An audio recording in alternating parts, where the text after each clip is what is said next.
Bonjour à toutes et à tous.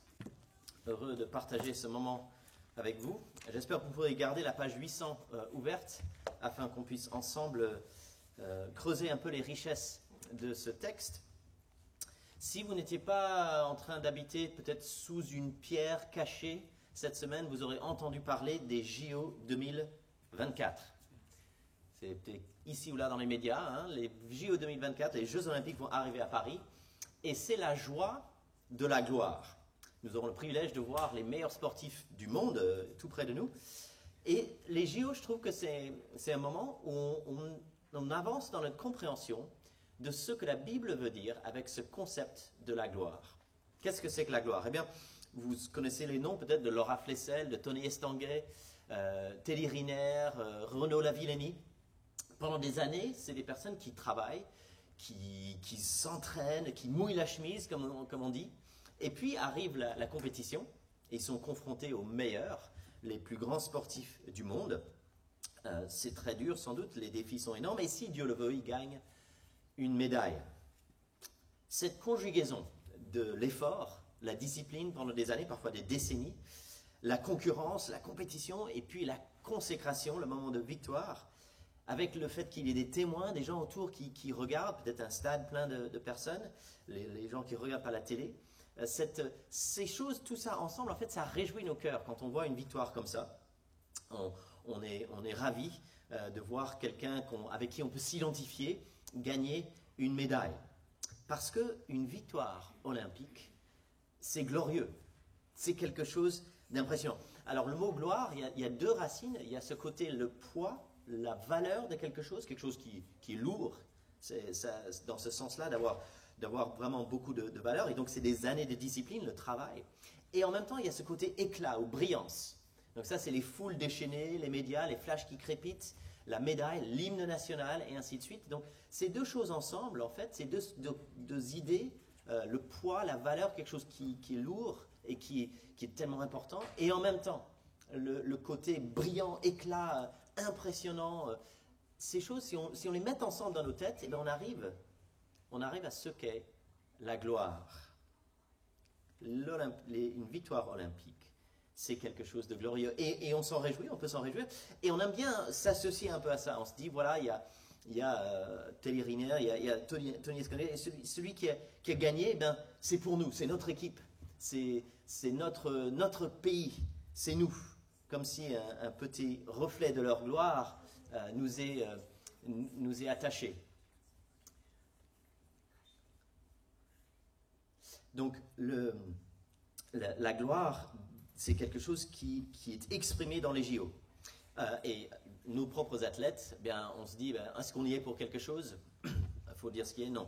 Mais on aime bien s'associer quand même à leur gloire. Parce que le cœur humain est avide de gloire. Le cœur humain a soif de gloire. Nous aimerions être satisfaits par des choses glorieuses, par cette émotion de quelque chose qui est pesant et lourd, qui a de la valeur et qui est brillant et éclatant en même temps. Mais le problème, c'est que la gloire des JO, c'est quelque chose de transitoire et d'éphémère. C'est quelque chose qui va, qui vient. C'est pas quelque chose qui dure très longtemps. Dans un sens, on peut dire on est médaillé olympique pendant 4 ans, mais déjà après 2-3 ans, on oublie un peu. Et quelque part, de notre point de vue, en tant que témoin qui regarde ça et qui essaye de tirer un peu de gloire, après les JO, on passe à autre chose. On passe par exemple au Festival de Cannes ou à un autre moment glorieux, on va dire la Coupe du Monde de foot ou des beaux bijoux, quelque chose qui a de l'éclat et de la valeur. On passe à autre chose parce que chaque moment de gloire qu'on peut vivre, directement ou indirectement, ben ça passe. C'est temporaire, ça dure pas très longtemps. Ce besoin de gloire qu'il y a dans nos cœurs, c'est un besoin durable. Nous avons besoin d'une gloire qui va durer plus longtemps qu'une médaille olympique. Une gloire vivante, qui respire, qui dure.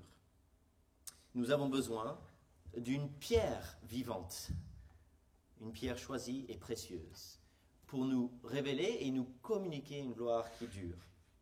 Depuis quelques semaines, on parle de l'Église. Qu'est-ce qu'elle est? On utilise des images bibliques. On a vu il y a quelques semaines que c'est un corps avec une tête, Christ, avec des membres, des mains, des pieds, des oreilles, de la bouche, des yeux, et que donc chacun est essentiel. On a vu la semaine dernière que l'Église c'est aussi une famille. Et donc ensemble on écoute la parole, Jésus fait de nous ses frères et sœurs, et puis on essaie de pratiquer cette vie de famille en tant que frères et sœurs, d'être là les uns pour les autres. Et quelque part, ces images sont là pour nous aider à comprendre des éléments de l'Église, parce qu'une Église locale, c'est toujours une expression de l'Église universelle. Tout comme une petite vague fait partie d'un océan, une Église locale, c'est une expression de toute l'Église de Jésus-Christ. Alors, dans ce texte, je vous invite juste à regarder par exemple le verset qui est venu avant, qu'on a entendu plus tôt, chapitre 2, verset 2. Pierre écrit à ces chrétiens au 1er siècle, « Comme des enfants nouveau-nés, désirez le lait pur de la parole. Ainsi, grâce à lui, vous grandirez pour le salut. Si du moins vous avez goûté que le Seigneur est bon. » Qu'est-ce qui fait grandir? C'est cette parole et sa richesse comme le lait pour un enfant. Et au cœur de cette parole, il y a Jésus-Christ, celui qui est une pierre vivante. La dynamique est celle d'une croissance. Ce n'est pas une pierre figée, mais une pierre qui vit et qui grandit. Un pierre a été destiné à un peuple qui pouvait se sentir peut-être marginalisé, peut-être géographiquement, parce qu'ils habitaient en Turquie, qui était un peu les confins de la civilisation. Donc au chapitre 2, verset 11, quand il dit « en tant que résident temporaire et étranger sur la terre », il fait peut-être écho à cela. Il y a aussi une thèse comme quoi ce serait en fait écrit à des juifs de la diaspora, donc qui se sentiraient loin de Jérusalem et du temple, ce qui ferait sens aussi de certains éléments dans le texte. Une fois de plus, des résidents temporaires, des étrangers, s'ils sont exilés, ils peuvent avoir ce sentiment-là aussi. Quoi qu'il en soit, Pierre veut les convaincre qu'en Christ, ils ont quelque chose d'extraordinaire. Ils possèdent des bienfaits inouïs. Et le fait qu'ils soient marginalisés, ou petits, ou pas impressionnants, ou peut-être même éprouvés, chapitre 1 parle de diverses épreuves, que le temps est dur pour eux, tant bien même qu'ils soient éprouvés, ou petits, ou pas impressionnants, ben les richesses de Christ leur donnent une puissance pour la persévérance, leur donnent une espérance puissante pour le quotidien. En tant que peuple élu, ces exilés, alors tant bien qu'ils sont exilés et qui vivent dans un monde hostile, ils sont élus, ils appartiennent à Dieu, ils sont précieux et choisis. Ils sont appelés à vivre dans l'obéissance et la persévérance grâce à celui qui agit en eux, grâce à ce Dieu vivant. Le résumé de ce matin est là. Par Christ, la pierre vivante, la pierre vivante, l'Église est un temple vivant. Et c'est selon le choix de Christ, et c'est pour sa louange glorieuse qu'il le fait, mais Christ fait de son peuple un temple vivant. Et on va voir ça en deux parties. La pierre choisie, rejetée, les pierres choisies, acceptées. Verset 4. Approchez-vous de Christ, la pierre vivante, rejetée par les hommes, mais choisie et précieuse devant Dieu. Alors ça, c'est la première vérité dans ce texte, et c'est la plus importante, on va passer plus de temps là-dessus. Et en fait, le sens de ce verset 4, qu'est-ce que ça veut dire que Christ soit la pierre vivante?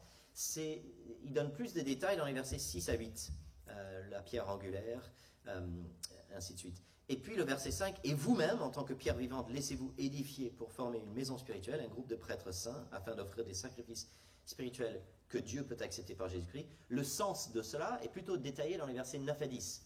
Donc le verset 4, on a les détails dans les 6 à 8, et le verset 5, on a le détail dans les versets 9 à 10. Vous allez voir.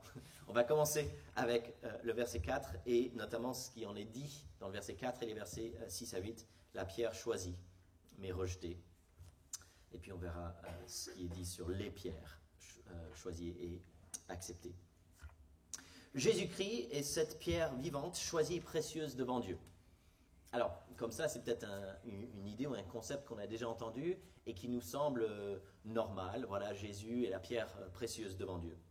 Mais réfléchissons un peu. Si Dieu possède tout l'univers, et au sein de tout l'univers, ces milliards d'étoiles, ces planètes, ces milliards d'êtres humains qui sont créés à son image, qui sont précieuses, il a quelque chose d'encore plus précieux que les êtres humains créés à son image, que ces étoiles qu'il aime beaucoup parce qu'elles sont magnifiques, qu'il a créées, et ainsi de suite. Il aime son Fils, son Christ, son Roi choisi. Il est précieux. C'est comme si, pour le Tout-Puissant qui a tout créé, il avait un trésor. Et son trésor, c'est Jésus-Christ. On ne peut pas donc accorder peu d'importance à celui qui est le trésor du Très-Haut. Le paradoxe, c'est que tant bien même qu'il soit la prunelle des yeux du Créateur, il a été rejeté des hommes. Et il est encore souvent rejeté. Pendant son ministère terrestre, pendant qu'il était sur terre, Jésus a vécu diverses formes de rejet. Il a parlé de ce rejet, il a expliqué cela à ses disciples. Pense notamment, par exemple, dans Marc chapitre 12, il parle du rejet, et notamment avec une parabole, la parabole des vignerons qui rejettent les envoyés du roi. Et dans Marc chapitre 12, Jésus lui-même utilise le psaume 118, le texte qu'on a lu plus tôt. Il utilise le psaume 118 pour parler de ce rejet. Et notamment dans Marc chapitre 12, il parle de sa mort. Donc le fait qu'il ait été rejeté à divers moments pendant ce ministère trouve son accomplissement. Le rejet a vraiment été exprimé lorsqu'il a été rejeté même au niveau de sa vie et qu'il est mort à la croix. Et donc ce rejet suprêmement se voit lorsque Jésus a été crucifié. Mais avant cela, par sa famille pendant un temps, par les gens de son village, son pays, un peu sa région, par les grands et les puissants de ce monde, dans son enseignement, même avant qu'il soit tué, il a été rejeté. Et pourtant, celui qui a été rejeté et celui qui est souvent méprisé est précieux. C'est une pierre précieuse choisie par Dieu. Les enfants ont tendance à choisir un doudou. Le petit polochon, l'ours, ainsi de suite. J'en connais un, c'est un coussin. Voilà, son doudou précieux. Et un enfant avec son doudou, en fait, eh bien, il ne veut pas être séparé de ce doudou. Coûte que coûte, il veut garder son doudou parce que c'est son doudou précieux, chéri. Eh bien, le regard de Dieu sur son fils, c'est qu'il ne va pas se séparer de son fils. Il a engagé un choix de cœur. Et son choix s'est porté à jamais sur son fils bien-aimé. Il y a un autre écho, ou en tout cas ce texte peut-être fait écho à un autre épisode que l'apôtre Pierre a vécu, qui est dans Matthieu chapitre 16. Alors c'est un verset qui est assez connu. Tu es Pierre et sur cette pierre je bâtirai mon église. Vous avez peut-être déjà entendu ce verset. C'est au moment où Pierre confesse que Jésus est le Christ, le Fils du Dieu vivant. Alors c'est intéressant de savoir que pour Jésus, Pierre est le Pierre choisi, celui qu'il a choisi. Mais pour le Pierre choisi, la pierre choisie, c'est Jésus. Donc il ne faut pas confondre le Pierre que Jésus a choisi avec la pierre que Dieu il a choisi, selon Pierre. C'est Pierre qui nous enseigne ici qui est vraiment précieux.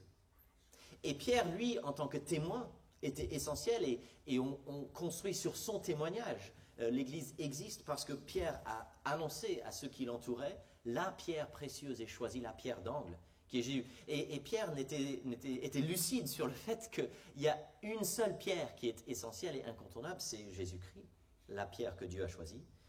Et c'est dans son témoignage que Pierre est devenu incontournable et essentiel. Sur notre site web, si vous y allez, quelqu'un m'a dit qu'il est allé récemment, vous lirez l'essentiel, c'est Jésus. Et c'est un peu ça qu'on veut dire, c'est voici cette pierre d'angle, voici cette pierre angulaire que Dieu a choisie. Et si cette pierre-là, elle tombe, bien tout le bâtiment tombe. L'Église est toujours construite sur elle. Verset 6b, « Je mets dans Sion une pierre angulaire, choisie, précieuse. Celui qui croit en elle n'en aura jamais honte. » Voici cette pierre sur laquelle tout repose. Si vous avez déjà joué à Jenga, avec les petits morceaux de bois, dans ce jeu, il arrive un moment où on sait que si on enlève ce bout-là, ça va s'écrouler, ça sera la fin du jeu. Et donc, il y a le bout, il y en a peut-être plusieurs en Jenga, c'est pas forcément un, mais il y en a un qu'on veut essayer peut-être de faire sortir, et quand on le fait sortir, et ben, ça tombe. Parce que ce bout-là, c'était incontournable, c'était essentiel, c'était comme une pierre angulaire. Verset 7. « Elle est donc précieuse pour vous qui croyez. Quant à ceux qui désobéissent, on va en parler dans un instant. » Traduction alternative du verset 7, dans la traduction du Summer, c'est dit « Pour vous donc qui croyez », donc ça c'est... elle est donc précieuse, en fait ils disent juste « honneur ». En fait, littéralement, c'est « pour vous qui croyez, honneur ». Et donc la seconde 21, ils ont dit, en fait c'est honneur ou précieux, c'est le même mot, mais à quoi font-ils référence? Est-ce que c'est Jésus, cette pierre précieuse, ou est-ce que c'est en fait l'honneur que nous recevons lorsque nous croyons? Il me semble que la Summer, je pencherai plutôt pour la Summer, là c'est pour vous qui croyez honneur, parce que nous avons reçu un héritage extraordinaire, nous possédons cette pierre, Et Pierre, l'auteur, va contraster les privilèges de ceux qui s'engagent, qui acceptent Christ, avec ceux qui le rejettent. Verset 7.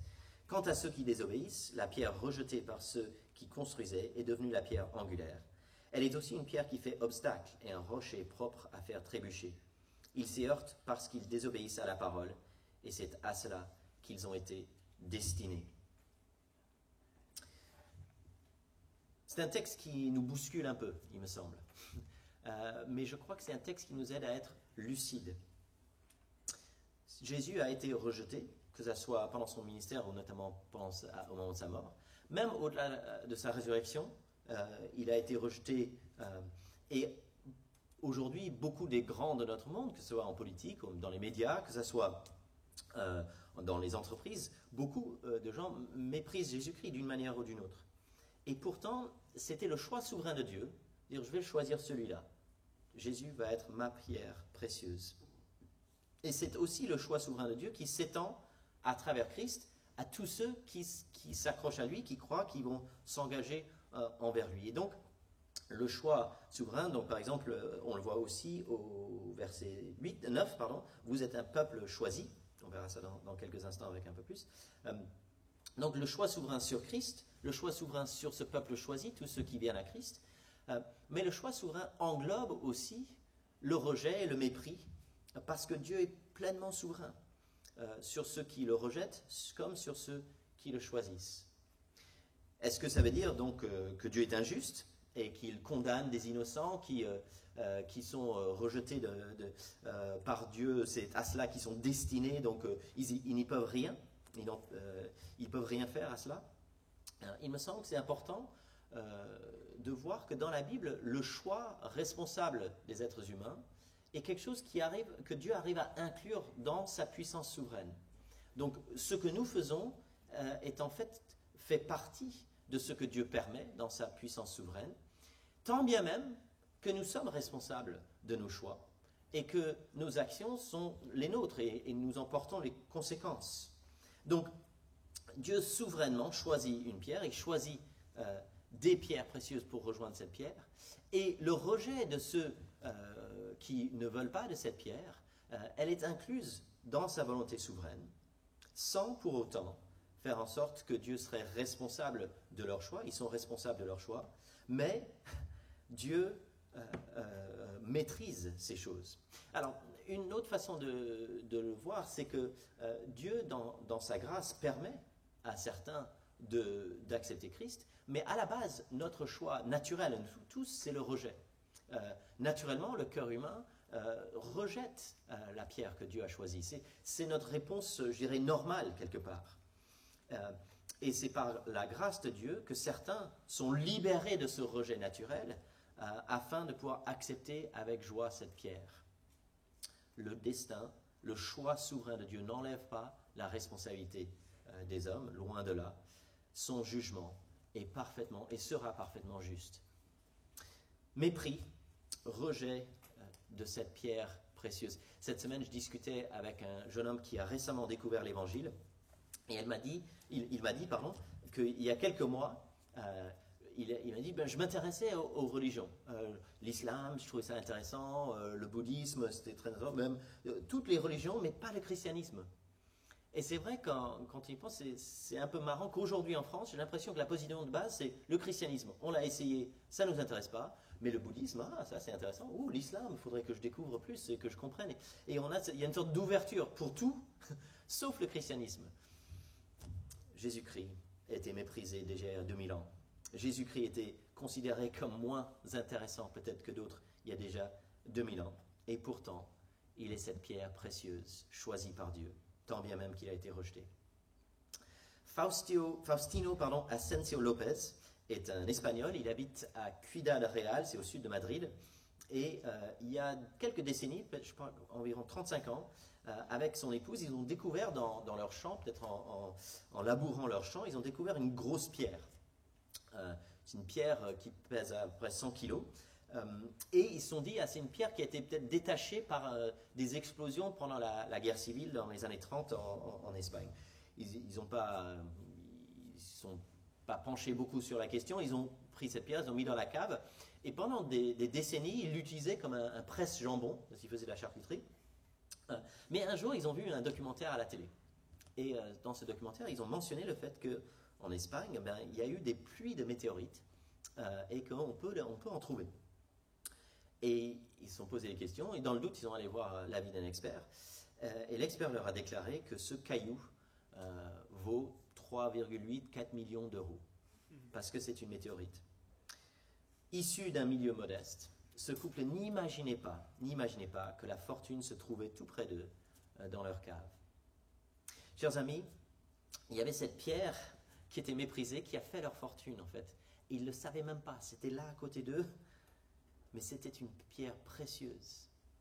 Il y a un sens dans lequel Jésus-Christ pour certains est tellement familier, c'est tellement quelque chose qu'on a connu, qu'on a dépassé cela, alors qu'en fait c'est la pierre la plus précieuse de tous les temps, ça vaut plus que des millions. C'est la pierre qui peut faire notre fortune éternelle en quelque sorte. Et pourtant, elle peut être méprisée ou rejetée. La pierre choisie est rejetée. Deuxièmement, les pierres choisies, acceptées. Verset 5. Et vous-même, en tant que pierre vivante, laissez-vous édifier pour former une maison spirituelle, un groupe de prêtres saints, afin d'offrir des sacrifices spirituels que Dieu peut accepter par Jésus-Christ. En effet, il est dit dans l'Écriture, « Je mets dans Sion une pierre angulaire. » Et puis le verset 9. Vous, au contraire, vous êtes un peuple choisi, des prêtres royaux, une nation sainte, un peuple racheté, afin de proclamer les louanges de celui qui vous a appelé des ténèbres à sa merveilleuse lumière. Vous qui, autrefois, n'étiez pas un peuple, vous êtes maintenant le peuple de Dieu. Vous qui n'aviez pas obtenu compassion, vous avez maintenant obtenu compassion. Dans le texte du verset 9, il reprend en fait mot à mot ce que Moïse avait reçu de Dieu dans Exode 19. C'est juste avant le don de la loi, des 10 commandements. Et voici ce peuple choisi à qui Dieu a donné sa loi au temps de Moïse, qui maintenant a reçu la loi et la grâce en Jésus-Christ. Ce peuple qui est la prunelle des yeux de Dieu.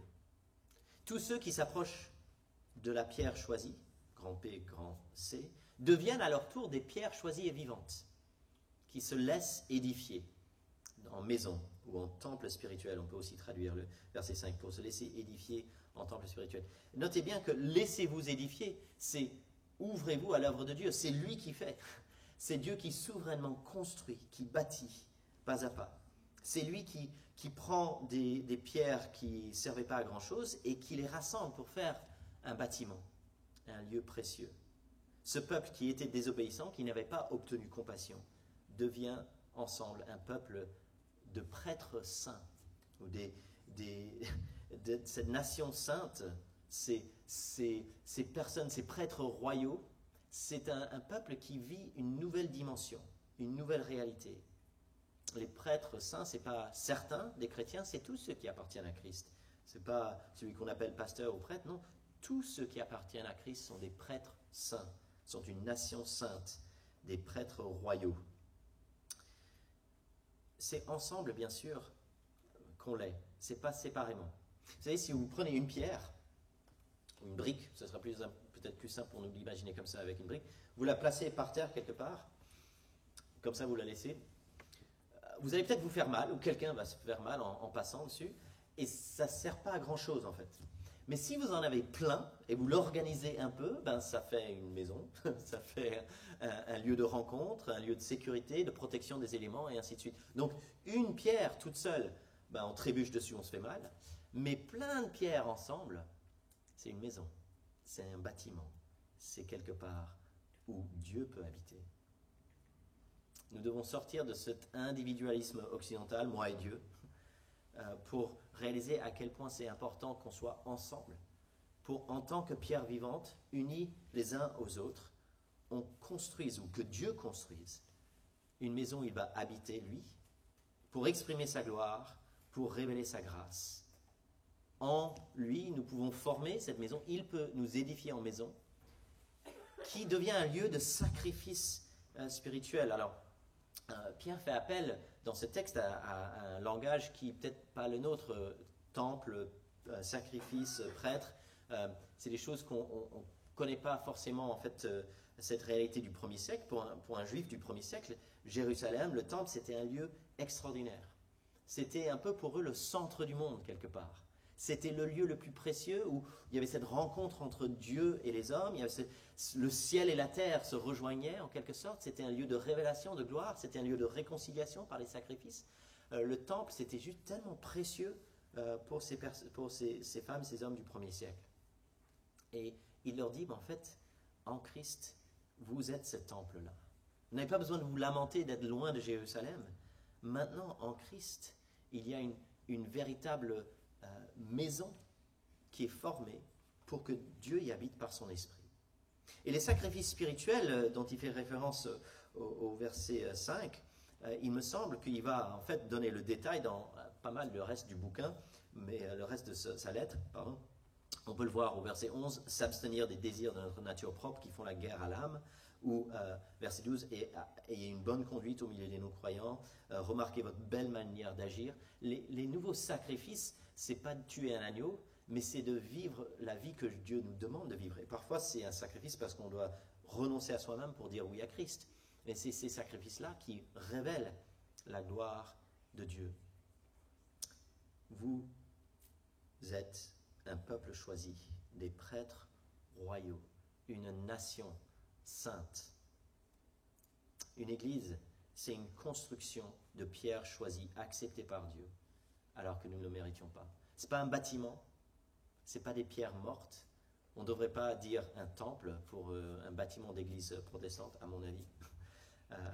En fait, le temple, c'est le temple que Dieu construit avec ces pierres vivantes, qui lorsqu'elles sont attachées à la pierre d'angle, lorsqu'elles sont posées sur la pierre angulaire, elles prennent vie et elles forment, les unes avec les autres, une construction spirituelle, un lieu de vie pour Dieu lui-même. Faustine Lopez, un jour de manière miraculeuse, est devenu millionnaire. En fait, c'était un agriculteur qui devait se serrer la ceinture, qui n'avait pas grand-chose, par une pierre précieuse. Chers amis, si vous venez à Christ, eh bien Christ fait de vous des prêtres rois, une nation sainte. Ça veut dire des personnes moralement sans défaut, qui n'ont aucune tâche morale, des pierres choisies et acceptées par Dieu. Voici ce que Jésus-Christ fait de tous ceux qui viennent à lui. Les pierres choisies, acceptées. Deux applications pour nous. Approchez-vous et réjouissez-vous. Approchez-vous, réjouissez-vous. Approchez-vous de Christ, verset 4. C'est le début de la vie chrétienne. Si vous n'avez jamais fait ce pas, de vous approcher personnellement et concrètement de Jésus-Christ, il faut le faire. C'est comme ça qu'on commence la vie chrétienne, en s'accrochant à lui, en s'approchant de lui. Mais c'est aussi la fin de la vie chrétienne. La Bible nous dit qu'un jour nous le verrons tel qu'il est vraiment. Et physiquement, nous allons nous approcher de lui, nous serons en sa présence. Donc nous nous approchons de lui à la fin. Mais c'est aussi le milieu et tout le long de la vie chrétienne. Nous nous approchons de Christ. C'est comme ça que nous allons désirer le lait pur de sa parole et grandir pour le salut, verset 2. C'est comme ça que nous allons ensemble être édifiés. C'est en s'approchant ensemble de Jésus-Christ. Et c'est quelque chose qui exprime ce que nous voulons faire tous les dimanches, nous approcher de Christ en l'écoutant, en le priant, en le chantant, en tournant nos cœurs de manière délibérée vers lui et vers nul autre. Nous approcher de Jésus-Christ. Deuxièmement, réjouissez-vous. Approchez-vous. Deuxièmement, réjouissez-vous. Écoutez encore ce que nous dit les versets 9 et 10. Vous, au contraire, vous êtes un peuple choisi, des prêtres royaux, une nation sainte, un peuple racheté afin de proclamer les louanges de celui qui vous a appelé des ténèbres à sa merveilleuse lumière. Vous qui autrefois n'étiez pas un peuple, vous êtes maintenant le peuple de Dieu. Vous qui n'aviez pas obtenu compassion, vous avez maintenant obtenu compassion. Délectons-nous de tout ce que Dieu fait en Jésus-Christ pour nous édifier en lui, pour nous permettre de passer des ténèbres à une lumière merveilleuse et glorieuse. Nous exprimons cela en déclarant ses louanges. Alors, ça peut être par des chants, et c'est réjouissant. Nous allons chanter dans quelques instants. Et j'ai plusieurs fois en discutant avec quelqu'un qui est venu pour la première fois, des visiteurs, entendu cette phrase, ah, les gens chantent chez vous. Hein, ça avait plaisir, on entendait les gens chanter, parce que oui, nous voulons déclarer les louanges, les merveilles de Dieu, et nous l'exprimons par le chant. Une nation sainte qui est sortie des ténèbres pour entrer dans la lumière, comment ne pas se réjouir de cela et chanter cela, l'exprimer? Une nation qui est devenue des pierres précieuses. Et plus cette pierre nous est précieuse, plus nous nous réjouissons de sa bonté, de sa beauté de cette pierre précieuse, et bien plus ça sera assez naturel en fait, juste de l'exprimer, d'être un témoin joyeux de Jésus-Christ, là où nous sommes, avec nos amis, voisins, collègues, cousins, ceux qui nous entourent. Ensemble, nous nous réjouissons, c'est vivre la vie d'un véritable temple, pas un bâtiment de pierre morte, mais un bâtiment de pierre vivante. Alice, Robert, Erika, Joseph, Cécile, et ainsi de suite. Je pourrais continuer. Des pierres vivantes. Parce que dans ce temple-là, chers amis, dans ce temple-là, Dieu lui-même a plaisir à habiter. C'est une maison spirituelle dans laquelle il vit par son esprit. La pierre choisie, rejetée, les pierres choisies, acceptées, approchez-vous, réjouissez-vous. Prions ensemble. Notre Dieu et Père, nous te bénissons, car tu as fait de nous un peuple saint, une nation sainte. Tu nous as exprimé ta compassion, tu as été plein de compassion envers nous. Tu nous as fait rentrer dans ta merveilleuse lumière. Et nous te prions, notre Dieu, que tu puisses nous permettre de nous approcher de Christ et puis de nous réjouir de cette pierre vivante, rejetée par les hommes, mais choisie et précieuse devant Dieu. Et que par ton esprit, tu fasses de nous cette maison spirituelle, qu'ensemble nous formions un beau bâtiment. Nous te prions, notre Dieu, que tu le fasses pour la gloire de ton nom. Amen.